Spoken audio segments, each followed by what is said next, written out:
জুলাই সনদ বাস্তবায়নে সরকারের কাছে সুপারিশ দিতে যাচ্ছে ঐকমত্য কমিশন। আজ দুপুরে আনুষ্ঠানিক হস্তান্তর। জাতীয় নির্বাচনে ভোট কেন্দ্রের চূড়ান্ত তালিকা প্রকাশ করল ইসি। এনসিপির শাপলা ইস্যুতে ফের অপারগতা। ফ্যাসিবাদের উত্থান রোধে জাতীয় ঐক্যের বিকল্প নেই বলছে বিএনপি। জনমতে অবিশ্বাস্যরাই গণভোটের বিপক্ষে, অভিযোগ জামায়াতের। এবং থামছেই না ডেঙ্গুর প্রকোপ। ২৪ ঘন্টায় আরও ৬ জনের প্রাণহানি, মৃতের সংখ্যা বেড়ে দাঁড়ালো ২৬৯ জনে।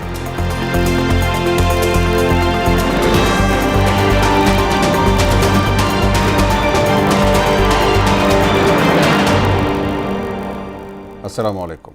আমন্ত্রণ মোহনা সংবাদে এতক্ষণ শুনছিলেন শিরোনাম, সঙ্গে আছি মোহাম্মদ ওয়ালিউল্লাহ। যাচ্ছি পুরো খবরে। সরকারের কাছে জুলাই জাতীয় সনদ বাস্তবায়নের উপায় সম্পর্কিত সুপারিশ দিতে যাচ্ছে জাতীয় ঐকমত্য কমিশন।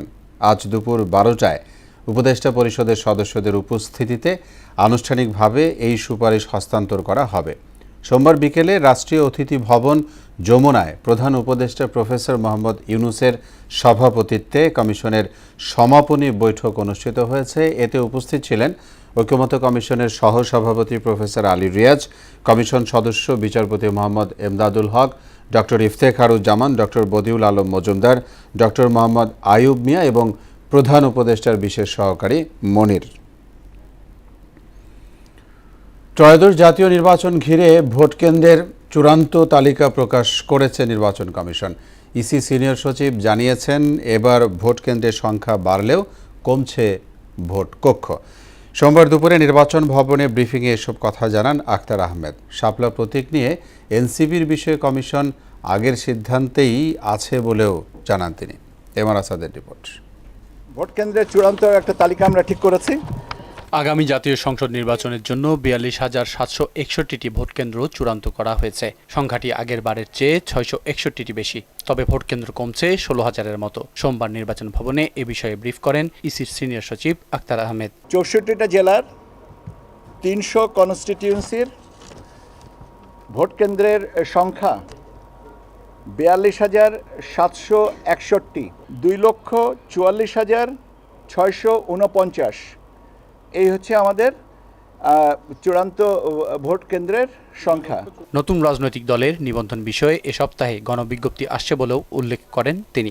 রাজনৈতিক দলগুলোকে প্রাথমিকভাবে চিহ্নিত করে মনে করি যে এরা নিবন্ধন পাওয়ার যোগ্য, তাদের বিজ্ঞপ্তি দিতে হবে। সেই বিজ্ঞপ্তির সময় তাদেরকে প্রতীক চিহ্নিত করেই বিজ্ঞপ্তি দেওয়া হবে। জাতীয় নাগরিক পার্টির দাবি করা শাপলা প্রতীক বিষয়ে কমিশন আগের সিদ্ধান্তে আছেন বলেও জানান আখতার আহমেদ। আমার কাছে বিকল্প কোনো প্রস্তাব দেওয়ার বা কথা বলার কোনো তথ্য আমার কাছে নেই। কাজে নির্বাচন কমিশন যেটা বলেছে যে তারা স্ববিবেচনায় নিজস্ব একটা প্রতীক বরাদ্দ করে দেবে, সেটাই হচ্ছে এখনকার পর্যন্ত অবস্থান। এটা নির্বাচন কমিশন মনে করেছে এটা রাখার দরকার নেই সেটা, এবং তফসিল সে করেনি। এটার ব্যাপারে যদি আইনি ব্যাখ্যাটা, তাহলে তো আইনজ্ঞকে জিজ্ঞেস করতে হবে, আখতার আহমেদকে নয়। জোটের দলীয় প্রতীক বিষয়ে বিএনপির চিঠি নিয়ে কমিশন সিদ্ধান্ত নেবেন বলেও উল্লেখ করেন ইসি সিনিয়র সচিব। এখন ওনারা নিশ্চয়ই আইন মন্ত্রণালয়েও যোগাযোগ করেছেন বা করবেন, এবং সেই অনুযায়ী যেটা সবার জন্য গ্রহণযোগ্য হবে সেটাই আর কি হবে। এমআর আসাদ, মোহনা সংবাদ, ঢাকা। ফ্যাসিবাদ বিরোধী দলগুলোকে নিয়ে বিএনপি বৃহৎ জোট গড়তে চায় বলে জানালেন দলের স্থায়ী কমিটির সদস্য সালাউদ্দিন আহমেদ। তিনি বলেন, বিভেদ নয় বরং জাতীয় ঐক্য অটুট রাখতে চায় তার দল। সোমবার সকালে যুবদলের ৪৭তম প্রতিষ্ঠাবার্ষিকী উপলক্ষে জিয়াউর রহমানের সমাধিতে শ্রদ্ধা নিবেদন শেষে এ কথা বলেন তিনি। আগামী নির্বাচনে ধানের শীষকে জয়ী করতে ঐক্যবদ্ধ হয়ে কাজ করার প্রত্যয় জানান যুবদল নেতারা। রিপোর্ট করছেন তানজিদ ভুঁইয়া। সংগঠনের ৪৭তম প্রতিষ্ঠাবার্ষিকী উপলক্ষে সাবেক রাষ্ট্রপতি জিয়াউর রহমানের সমাধিতে শ্রদ্ধা জানায় জাতীয়তাবাদী যুবদল। এ সময় উপস্থিত ছিলেন ঢাকা মহানগর, উত্তর, দক্ষিণ সহ রাজধানীর বিভিন্ন ইউনিটের যুবদল নেতাকর্মীরা। জনসমুদ্রে পরিণত হওয়া শহীদ জিয়ার সমাধিস্থল স্লোগানে স্লোগানে মুখর হয়ে ওঠে। শ্রদ্ধা নিবেদন শেষে সুন্দর বাংলাদেশ গড়তে জনকল্যাণমূলক কাজ করে যাওয়ার অঙ্গীকার করেন যুবদল নেতারা। তরুণ প্রজন্মের আশা এবং অধিকারের আর আন্দোলনকারী মেন নেতৃত্ব দিয়েছে যুবদল, এবং গত 16 বছর সবসময় যুবদল মুখ্য ভূমিকা পালন করেছে। যুবদল সবসময় আন্দোলনের প্রথম সারিতে ছিলেন। যারা দেশ নিয়ে ষড়যন্ত্র করবে সবাইকে বিএনপির ভারপ্রাপ্ত চেয়ারম্যান তারেক রহমানের নেতৃত্বে ষড়যন্ত্র রুখে দিয়ে আগামী দিনে বাংলাদেশের মানুষের ভোটের অধিকার প্রতিষ্ঠা করব। সংগঠনটির সাবেক নেতারা বলেন, দেশ গড়তে তরুণ সমাজের ভূমিকা জরুরি। বর্তমান যে যুবদল আছেন তার নেতৃত্বে সারা বাংলাদেশে যুবদল আরও সুসংগঠিত হবে। বাংলাদেশে প্রথম শহীদ জিয়া বীরুত্তম যুব মন্ত্রণালয় চালু করেছিলেন। যুবদলটা হচ্ছে মূল বিএনপির সৌন্দর্য বিকাশের জন্য যেখানে যেখানে যখন প্রয়োজন সেই নেতৃত্বটা সবচেয়ে বেশি পরিপূর্ণ হয়েছে যুবদলের মধ্যে দিয়ে। এ সময় তারুণ্য নির্ভর বাংলাদেশ গড়ার অঙ্গীকার করেন বিএনপির স্থায়ী কমিটির সদস্য সালাউদ্দিন আহমদ। বলেন, যুব সমাজের রাজনৈতিক ভাবনা নিয়েই সামনের পথ চলতে হবে। ইনশাআল্লাহ এই দেশ একটি তারুণ্য নির্ভর বাংলাদেশ হবে, যুবকদের কর্মসংস্থান নির্ভর বাংলাদেশ হবে, যুবকদের এবং তারুণ্যের চিন্তা চেতনা নির্ভর, প্রযুক্তি নির্ভর, মেধা নির্ভর বাংলাদেশ বিনির্মাণ হবে। যেই স্বপ্ন আমাদের শহীদরা দেখেছিলেন, এই স্বপ্ন জুলাই গণঅভ্যুত্থানের শহীদরা দেখেছিলেন। ফেসিবাদ বিরোধী রাজনৈতিক দলগুলোকে নিয়ে বৃহৎ জোট গড়ার পরিকল্পনাও জানান তিনি। যাতে আমাদের দলের ভিতরে ঐক্য থাকে, জাতির মধ্যে ঐক্য থাকে, যাদের সাথে আমরা যুগপৎ আন্দোলন করেছি এবং অন্যান্য একটা বৃহৎ জোটের জন্য আমরা চিন্তা করছি, সবাইকে নিয়ে ঐক্যবদ্ধভাবে যাতে আমরা আগামীতে এই নির্বাচনী বৈতরণী পার হতে পারি। আগামী নির্বাচনে দলীয় ঐক্য ধরে রাখতে নেতাকর্মীদের প্রতি আহ্বান জানান সালাউদ্দিন আহমেদ। ঐক্য বজায় রাখার জন্য কেউ যাতে বিভেদের পথে না যায়। তানজিদ ভুইয়া, মোহনা সংবাদ, ঢাকা। জনগণের ভোটে অবিশ্বাসীরাই গণভোটকে ভয় পায় বলে মন্তব্য করেছেন জামাতে ইসলামীর নায়েবে আমির অধ্যাপক মুজিবুর রহমান। সংবিধানের দোহাই দিয়ে মহলটি গণভোট আয়োজনে সরকারকে ভুল পথ দেখাচ্ছে বলেও অভিযোগ করেন তিনি। এ সময় কেউ পুনরায় ফ্যাসিস্ট হবার চেষ্টা করলে জনগণ লাল কার্ড দেখাবে বলে মন্তব্য করেন দলের সহকারী সেক্রেটারি জেনারেল রফিকুল ইসলাম খান। সোমবার দুপুরে দলটির ঢাকা মহানগর দক্ষিণ কার্যালয়ে আয়োজিত এক সভায় এসব কথা বলেন তারা। আরও জানাচ্ছেন ওবায়দুল হক মারুফ। ইসলামের সম্মানিত রক্তাক্ত 28 অক্টোবর উপলক্ষে 7 দিনব্যাপী কর্মসূচির প্রথম দিনে আওয়ামী লীগের লগি বৈঠার তাণ্ডবে শহীদদের পরিবারের সাথে মতবিনিময় সভার আয়োজন করে ঢাকা মহানগরী দক্ষিণ জামায়াত। সংগঠিত হয়েছিল মূলত 2001 থেকে 6 সাল পর্যন্ত। রাজপথে আওয়ামী লীগের লগি বৈঠার বর্বরোচিত হত্যাকাণ্ডের ঘটনার বর্ণনা দিয়ে খুনিদের বিচার দাবি করেন শহীদ পরিবার ও জামায়াত নেতারা। শেখ হাসিনার বিচার না করে আল্লাহ আমাকে বিচার না দেখিয়ে দুনিয়া থেকে বিদায় দিও না আল্লাহ, আমি শেখ হাসিনার বিচার দেখতে চাই। লগি বৈঠার হত্যাকারী গণহত্যাকারী শেখ হাসিনার বিচার এবং তার সহযোগীদের বিচার, খুনিদের বিচার নিশ্চিত করতে হবে। পল্টন হত্যাকাণ্ডে দায়ের করা মামলা পুনরায় সক্রিয় করার দাবি জানিয়ে দলের সহকারী সেক্রেটারি জেনারেল রফিকুল ইসলাম খান বলেন, কেউ পুনরায় ফ্যাসিস্ট হবার চেষ্টা করলে দেশবাসী তাদের লাল কার্ড দেখাবে। চার্জশিট দেওয়া হয়েছিল, ওই চার্জশিটের ভিত্তিতেই বিচার কাজ সম্পন্ন করতে হবে। ইতিহাস থেকে সবাইকে শিক্ষা নিতে হবে, আমাদেরকেও নিতে হবে, সবাইকে নিতে হবে শিক্ষা। কোন স্বৈরাচারী, জুলুমবাজ, ফেসিবাদ, চাঁদাবাজ, দুর্নীতিবাজের জায়গা বাংলাদেশের রাজনীতিতে আগামী দিনে হবে না ইনশাআল্লাহ। পিআর পদ্ধতি জুলাই সনদে অন্তর্ভুক্ত করার দাবি জানিয়ে দলের নায়েবে আমির অধ্যাপক মুজিবুর রহমান বলেন, এ পদ্ধতি চালু হলে নির্বাচন কেন্দ্রিক সন্ত্রাসের সংস্কৃতির সমাপ্তি ঘটবে। জনগণের মতামত নিয়ে গণভোটের ব্যবস্থা করতে হবে। আর গণভোট কারা ভয় করে? যারা মানুষকে ভয় করে, যাদের মানুষের মতামতকে ভয় করে, তারাই গণভোটকে বাধা দিতে পারে। পিআর যদি চালু হয় তাহলে এই ধরনের কোনো টাকা পয়সা এবং গুন্ডামি এই সেসব ইলেকশনে করার কোনো সুযোগ থাকবে না। আগামী জাতীয় নির্বাচন সুষ্ঠু হলে টেকনাফ থেকে তেঁতুলিয়ায় ইসলামপন্থীদের নিরঙ্কুশ বিজয় হবে বলেও প্রত্যাশা তার। আগামী দিনে জামাতকে, ইসলামকে বিজয়ী করার জন্য জনগণ সিদ্ধান্ত নিয়েছে। এই ফর্মুলা টেকনাফ থেকে তেঁতুলিয়া পর্যন্ত সকলের কাছে আজকে আপনারা শুনতে পাচ্ছেন, আমরা শুনতে পাচ্ছি। ওবায়দুল হক মারুফ, মোহনা সংবাদ, ঢাকা। কার্যকরী করে শাপলা প্রতীক আদায় করেই জাতীয় নাগরিক পার্টি এনসিপি আগামী নির্বাচনে অংশ নেবে বলে জানালেন দলের উত্তরাঞ্চলের মুখ্য সংগঠক সার্জিস আলম। সোমবার দুপুরে টাঙ্গাইল প্রেস ক্লাবে সংগঠনের জেলা সমন্বয় সভায় কথা বলেন তিনি। সার্জিস বলেন, জুলাই সনদ বাস্তবায়ন না করেই দায় সারাভাবে নির্বাচনের দিকে অগ্রসর হচ্ছে অন্তর্বর্তী সরকার, যা কাম্য নয়। জুলাইয়ে হতাহতদের বিচার সহ অন্যান্য দাবিতে যারা একমত হবে তাদের সঙ্গে জোট করতে এনসিপির আপত্তি নেই বলেও জানান তিনি। যেহেতু কোনো আইনগত বাধা নেই, আমরা আমাদের জায়গা থেকে অবশ্যই মার্কা হিসেবে শাপলাকে এনসিপির জন্য চাই এবং শাপলা মার্কা নিয়ে এনসিপির আগামী সংসদে নির্বাচনে অংশগ্রহণ করবে। অভ্যুত্থান পরবর্তী বাংলাদেশের রাজনৈতিক দলগুলোর চাওয়া পাওয়া শুধুমাত্র নির্বাচন কেন্দ্রিক হতে পারে না। আমরাও চাই গণতান্ত্রিক প্রক্রিয়া উত্তরণের জন্য নির্বাচন হোক। জুলাই আগস্টে সংগঠিত মানবতা বিরোধী অপরাধ মামলায় আওয়ামী লীগ নেতা মাহবুবুল আলম হানিফ সহ 4 জনের বিরুদ্ধে বিচার শুরুর আবেদন করেছে রাষ্ট্রপক্ষ। আজ এ মামলায় শুনানি করবেন স্টেট ডিফেন্স। এদিকে রামপুরায় কার্নিশে ঝুলে থাকা ব্যক্তিকে গুলি ও 2 জনকে হত্যার ঘটনায় ডিএমপির সাবেক কমিশনার হাবিবুর সহ 5 জনের বিরুদ্ধে দ্বিতীয় দিনের সাক্ষ্য গ্রহণ শেষ হয়েছে। রিপোর্ট করছেন মেজবা রহমান। জুলাই আন্দোলন চলাকালে রাজধানীর রামপুরায় কার্নিশে ঝুলে থাকা আমির হোসেনকে গুলি করা সহ 2 জনকে হত্যার ঘটনায় ডিএমপির সাবেক কমিশনার হাবিবুর রহমান সহ 5 জনের বিরুদ্ধে দ্বিতীয় দিনের সাক্ষ্য গ্রহণ শেষ হয়েছে। সোমবার ট্রাইব্যুনালে দ্বিতীয় সাক্ষী হিসাবে জবানবন্দি দেন আন্দোলনকালে গুলিবিদ্ধ বসিত খান মুসার বাবা মুস্তাফিজুর রহমান। 2024 সালের 19 জুলাই পুলিশের গুলিতে আহত হয় 6 বছরের মুসা। এখন তার জীবন কাটছে হুইল চেয়ারে। আর আইন শৃঙ্খলা বাহিনীর সেদিনের নৃশংসতায় প্রাণ যায় মুসার দাদি মায়া ইসলামের। ট্রাইব্যুনালে দাঁড়িয়ে সেই ঘটনার বিচার চাইলেন মায়ার ছেলে মুস্তাফিজ। আমার ছেলে ইংলিশ ভার্সনে পড়তো, পড়াশোনা করতো, ক্লাসে ফার্স্ট ছিল। এই ছেলের খুব স্বপ্ন ছিল প্লেন চালাবে, কিন্তু স্বপ্ন বড় হয় না, সত্যি হবে। যারা আমার মাকে হত্যা করেছে এবং আমার ছেলের এই অসুস্থতার জন্য যারা দায়ী, তাদের কঠোর একটি শাস্তি হোক, সেটাই আমি আদালতের কাছে চেয়েছি। প্রসিকিউটর গাজী এম.এইচ তামিম বলেন, রামপুরার ঘটনায় প্রমাণ করে আন্দোলন দমনে কতটা নৃশংস ছিল পুলিশ বাহিনী। আদালত এই গুলিবিদ্ধ সন্তানকে দেখেছেন, সন্তানের ক্ষতস্থান দেখেছেন এবং কিভাবে সে গুলিবিদ্ধ হয়েছিল সে সম্পর্কে আদালত জেনেছেন এবং সেটিকে এভিডেন্সেও নিয়ে এসেছেন। এই সম্পর্কে আজকে ট্রাইব্যুনালে সাক্ষ্য গ্রহণ হয়েছে এবং তার জেরাও সম্পন্ন হয়েছে। এদিন মানবতা বিরোধী অপরাধ মামলায় আওয়ামী লীগ নেতা হানিফ সহ 4 জনের বিরুদ্ধে অভিযোগ গঠন করে বিচার শুরুর আবেদন করে রাষ্ট্রপক্ষ। মঙ্গলবার এই মামলায় শুনানি করবেন স্টেট ডিফেন্স। মেজবা রহমান, মোহনা সংবাদ, ঢাকা।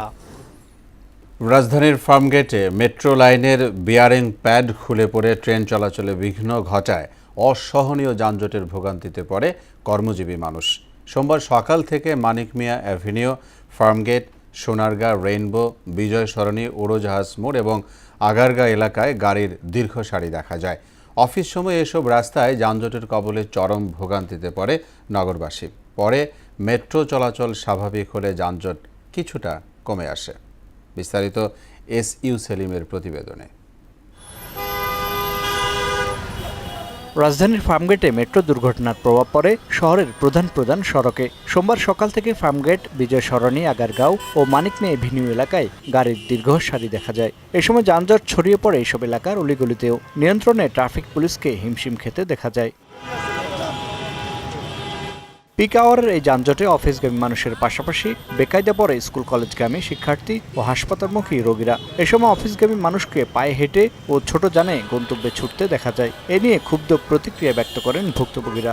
চকবাজার থেকে ঢাকাও যাইতে 2.5 ঘন্টা লাগবে। আমি যতটুকু মুভ করে আসি সাধারণপুর থেকে, খিলগড় থেকে প্রচুর জাম। সংসদ ভবনের সামনে নামে আমাদের রোগী আছে ইস্পাহানিতে, তো ওখানে যাব, ওর জন্য হেঁটে আসতেছে, বাচ্চা নেই, অনেক কষ্ট তো হচ্ছে, মানুষের ভালোই কষ্ট হচ্ছে। রিক্সা আসছি আপনার প্রায় 1.5 ঘন্টার উপর সময় লাগছে। সাভার থেকে উঠছি প্রায় 2 ঘন্টা যাবত এই পর্যন্ত পৌঁছাইছি। এ সময় সাধারণ যাত্রীদের পাশাপাশি অনেক অ্যাম্বুলেন্সও রাস্তায় আটকে পড়ে। তবে জনগণের ভোগান্তি কমাতে ট্রাফিক পুলিশকে গলদঘর্ম হতে দেখা যায়। মেট্রো চলাচল পুরোপুরি স্বাভাবিক হলে যানজট কমবে বলে জানান এই ট্রাফিক সার্জেন্ট। কালকে মেট্রো রেলের এখানে একটা দুর্ঘটনা ঘটছিল, এরপর থেকে মেট্রো রেলের বাম লাইনটা বন্ধ থাকার কারণে 2 লাইনের গাড়ি 1 লাইন দিয়ে চলতেছে, তার কারণে ফার্মগেটের উপর একটা প্রেশার পড়ে গেছে। সব দিকে ডাইভারশন চলতেছে, আমাদের সিনিয়র স্যাররা সবাই মাঠে আছে। মেট্রো রেলের একাংশ বন্ধ থাকা এবং যুবদলের প্রতিষ্ঠাবার্ষিকী ঘিরে রাজধানীতে সোমবার যানজট তীব্র আকার ধারণ করে বলে জানায় ট্রাফিক পুলিশ। এস.ইউ. সেলিম, মোহনা সংবাদ, ঢাকা। অসচেতনতা ও স্বাস্থ্য ব্যবস্থার ত্রুটিতে ক্যান্সার চিকিৎসা ব্যাহত হচ্ছে বলে জানালেন স্বাস্থ্য উপদেষ্টা নূরজাহান বেগম। সোমবার সকালে জাতীয় ক্যান্সার গবেষণা ইনস্টিটিউট অ্যান্ড হাসপাতালে স্তন ক্যান্সার সচেতনতা মাস উপলক্ষে আয়োজিত সেমিনারে কথা বলেছেন তিনি। মরণঘাতী রোগটির প্রতিরোধে বাজেট বাড়ানো এবং প্রাথমিক পর্যায়েই শনাক্তের ব্যবস্থা করতে সংশ্লিষ্টদের তাগিদ দিয়েছেন উপদেষ্টা। আরও জানাচ্ছেন সুরাইয়া মুন্নি। দেশে প্রতিবছর প্রায় 13,000 নারী স্তন ক্যান্সারে আক্রান্ত হন। তাদের মধ্যে মারা যাচ্ছেন প্রায় 6,000। সাধারণত স্তন ক্যান্সার দেরিতে বা শেষ পর্যায়ে শনাক্ত হয়, যার প্রধান কারণ নিয়মিত স্ক্রিনিং ও এর ক্যান্সার নিয়ে সচেতনতার অভাব।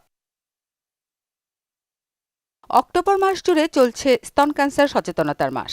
এ উপলক্ষে জাতীয় ক্যান্সার গবেষণা ইনস্টিটিউট অ্যান্ড হাসপাতালে সেমিনারের আয়োজন করা হয়। এতে বাংলাদেশে চিকিৎসা খাতে বিভিন্ন দুর্বলতার কথা তুলে ধরেন বক্তারা। জানান, মরণঘাতী রোগটির চিকিৎসায় দক্ষ জনবলের ঘাটতি রয়েছে।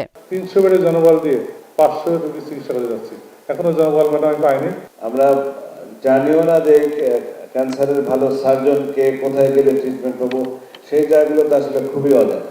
ক্যান্সার প্রতিরোধে সরকারি বেসরকারি পদক্ষেপের পাশাপাশি পারিবারিক সচেতনতা বাড়ানোর তাগিদ দেন বিশেষজ্ঞরা। এই নিরাময় যোগ্য রোগ যদি সময় মতো ধরা পড়ে, প্রাথমিক পর্যায়ে ধরা পড়ে, সে ব্যবস্থা গ্রহণ করা এবং সার্বিক বিষয়ে সচেতন হওয়া। দেশে ক্যান্সার রোগীর সংখ্যা বাড়ছে উল্লেখ করে স্বাস্থ্য উপদেষ্টা নূরজাহান বেগম জানান, স্বাস্থ্য ব্যবস্থায় এখনো গলদ রয়ে গেছে। স্বাস্থ্যের প্রিভেনশনের জন্য যে বাজেটটা ছিল, সেই বাজেটটা কমে যাচ্ছে। কোথায় যেন এই প্রিভেনশনটাকে আমরা একটু অবহেলা করছি।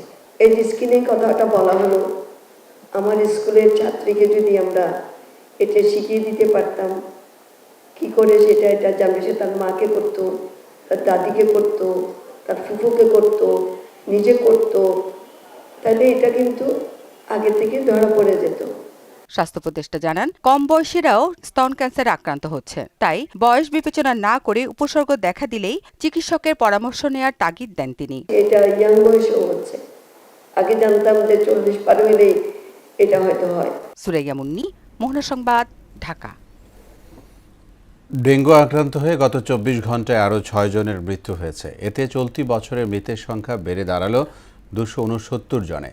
এছাড়া গত একদিনে নতুন করে 983 জন ডেঙ্গু নিয়ে হাসপাতালে ভর্তি হয়েছে। সোমবার বিকেলে স্বাস্থ্য অধিদপ্তরের ডেঙ্গু বিষয়ক নিয়মিত প্রতিবেদনে এ তথ্য জানানো হয়। মৃতদের মধ্যে 4 জনই ঢাকা উত্তর সিটি কর্পোরেশনের। এছাড়া ঢাকা দক্ষিণ সিটি কর্পোরেশন ও বরিশাল বিভাগে 1 জন করে মারা গেছে। উত্তর সিটি কর্পোরেশন এলাকা থেকে সর্বোচ্চ 227 জন ডেঙ্গু রোগী হাসপাতালে ভর্তি হয়। সাভারে সিটি ইউনিভার্সিটি ও ড্যাফোডিল ইন্টারন্যাশনাল ইউনিভার্সিটির শিক্ষার্থীদের সংঘর্ষের ঘটনায় সিটি ইউনিভার্সিটি 4 দিনের জন্য বন্ধ ঘোষণা করা হয়েছে। সোমবার দুপুরে সিটি ইউনিভার্সিটির উপাচার্য লুৎফুর রহমান এ তথ্য জানান। এদিকে সংঘর্ষে জড়িত ড্যাফোডিল ইন্টারন্যাশনাল ইউনিভার্সিটির 11 জন আটক শিক্ষার্থীকে আহত অবস্থায় ড্যাফোডিল ইউনিভার্সিটি কর্তৃপক্ষের কাছে হস্তান্তর করেছে সিটি ইউনিভার্সিটি কর্তৃপক্ষ। এই ঘটনায় বিরুলিয়া সড়ক অবরোধের পর বেলা 3টায় সড়কে যান চলাচল স্বাভাবিক হয়। বাংলাদেশে কার্যক্রম শুরু করল আন্তর্জাতিক বার্তা সংস্থা প্রেসেঞ্জা। সোমবার দুপুরে ঢাকা রিপোর্টার্স ইউনিটের শফিকুল কবির মিলনায়তনে এর উদ্বোধন পর্ব অনুষ্ঠিত হয়। এতে বিশেষ অতিথির বক্তব্যে বস্তুনিষ্ঠ সাংবাদিকতায় প্রেসেঞ্জা অগ্রণী ভূমিকা রাখবে বলে প্রত্যাশা জানান বাংলাদেশ সাংবাদিক ওয়েলফেয়ার ট্রাস্টের ম্যানেজিং ডিরেক্টর মোহাম্মদ আবদুল্লাহ।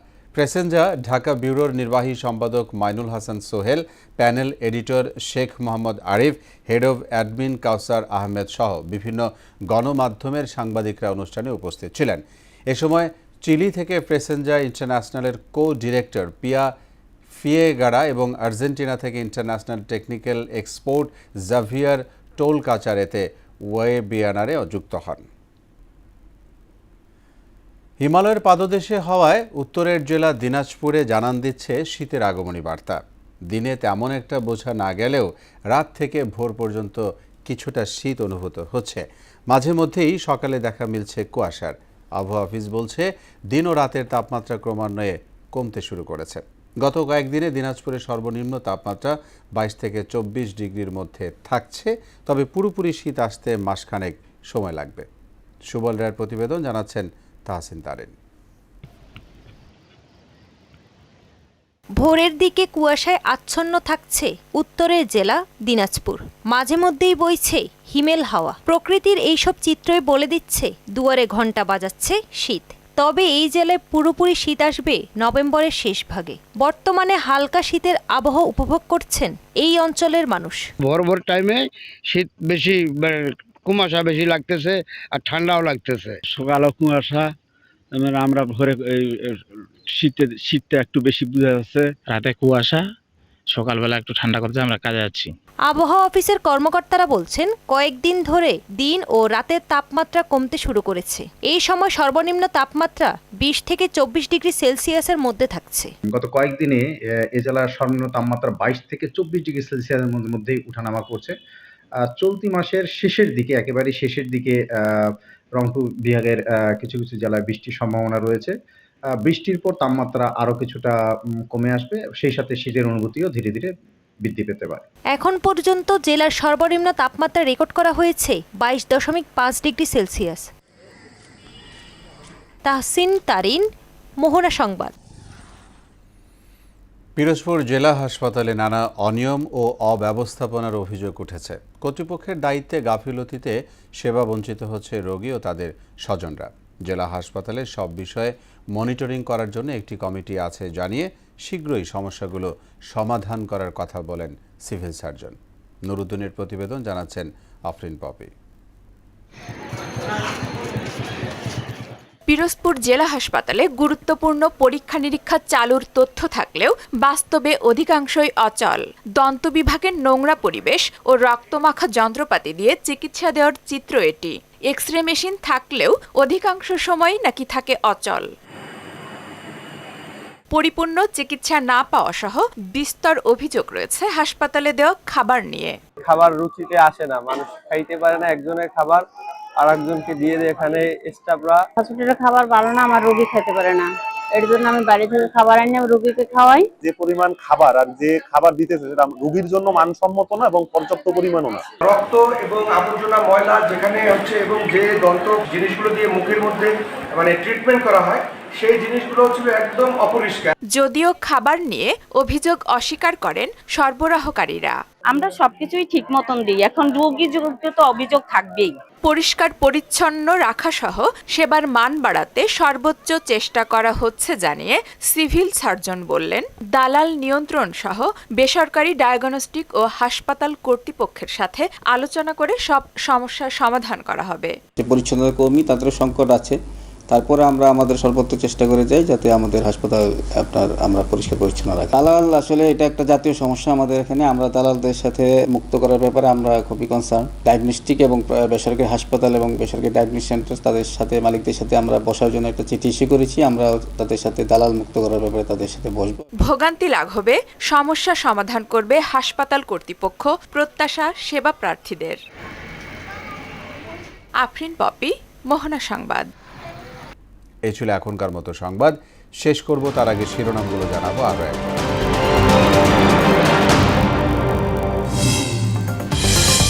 জুলাই সনদ বাস্তবায়নে সরকারের কাছে সুপারিশ দিতে যাচ্ছে ঐকমত্য কমিশন। আজ দুপুরে আনুষ্ঠানিক হস্তান্তর।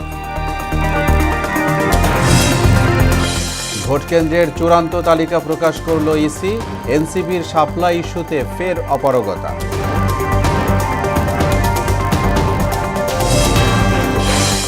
ফ্যাসিবাদের উত্থান রোধে জাতীয় ঐক্যের বিকল্প নেই বলছে বিএনপি। জনমতে অবিশ্বাসীরাই গণভোটের বিপক্ষে, অভিযোগ জামাতে। এবং থামছেই না ডেঙ্গুর প্রকোপ। 24 ঘন্টায় আরও 6 জনের প্রাণহানি। মৃতের সংখ্যা বেড়ে দাঁড়ালো 269 জনে।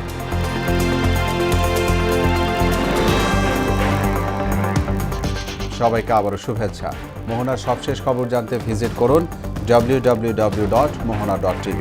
সংবাদ দেখতে পারেন ফেসবুক ও ইউটিউবেও। এতক্ষণ সঙ্গে থাকায় ধন্যবাদ সবাইকে।